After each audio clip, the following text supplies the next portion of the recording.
IAS തലപ്പത്ത് വീണ്ടും അഴിച്ചുപണി. N Prashant IASനെ യുവജന സ്പോർട്സ് വകുപ്പുകളുടെ സ്പെഷ്യൽ സെക്രട്ടറിയാക്കി. ശ്രീറാം വെങ്കിട്ടറാമനെ സ്കിൽ എക്സലൻസ് അക്കാദമി MD ആക്കും. നിലവിൽ കൃഷി വകുപ്പ് ഡയറക്ടറായിരുന്നു. S Suhas IAS industrial infrastructure development corporation special സെക്രട്ടറിയാകും. കൂടുതൽ വിവരങ്ങളുമായി V വിനീഷ് തിരുവനന്തപുരത്ത് ചേരുന്നു. വിനീഷ്, IAS തലപ്പത്തെ പുതിയ മാറ്റങ്ങൾ വിശദീകരിക്കുക.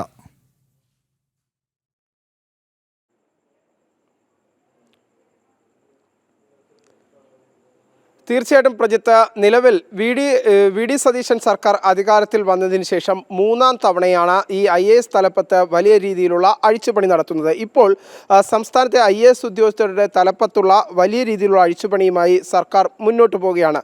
N പ്രശാന്ത് IASനെ യുവജന കായിക വകുപ്പുകളുടെ സ്പെഷ്യൽ സെക്രട്ടറിയായി നിയമിച്ചതാണ്. ഇതിൽ പ്രധാനമായും നമുക്കറിയാം, കഴിഞ്ഞ കുറച്ച് നാളുകൾക്ക് മുമ്പ് ഇടതുപക്ഷ സർക്കാരിനെതിരെ വലിയ രീതിയിലുള്ള വിമർശനങ്ങളും ഒപ്പം തന്നെ സോഷ്യൽ മീഡിയയിൽ അടക്കം വലിയ വിമർശനങ്ങൾ ഉയർത്തി IAS ഉദ്യോഗസ്ഥനായിരുന്നു N പ്രശാന്ത്.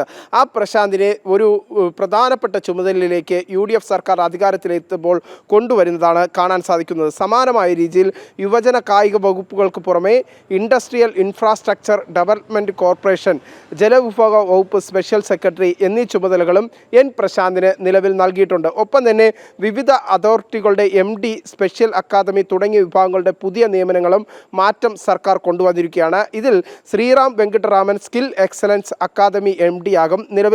നിലവിൽ ശ്രീറാം വെങ്കിട്ടറാമൻ കൃഷി വകുപ്പ് ഡയറക്ടറായിരുന്നു.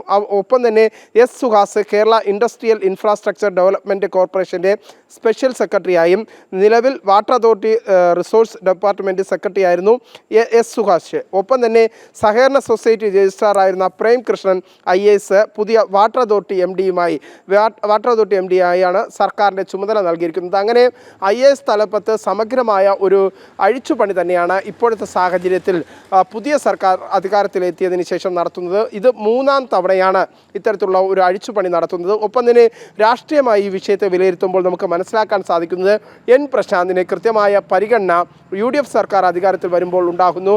VD സതീശൻ സർക്കാർ അത് നൽകുന്നു എന്നതാണ് നമുക്കിപ്പോൾ മനസ്സിലാക്കാൻ സാധിക്കുന്നത്. രാഷ്ട്രീയമായി ഒരു തരത്തിലുള്ള ഒരു മുന്നറിയിപ്പും കൂടി ഇടതുപക്ഷത്തിന് ഇതിലൂടെ സംസ്ഥാന സർക്കാർ നൽകുന്നു, അല്ലെങ്കിൽ UDF സർക്കാർ നൽകുന്നു എന്നതാണ് വിലയിരുത്താൻ സാധിക്കുന്നത്. ഒരു സമഗ്രമായ അഴിച്ചുപണി തന്നെയാണ് ഇപ്പോൾ IAS തലപ്പത്ത് ഉണ്ടായിരിക്കുന്നത്. വിനീഷാണ് തിരുവനന്തപുരത്ത് നിന്ന് വാർത്തയുടെ വിശദാംശങ്ങൾ നൽകിയത്.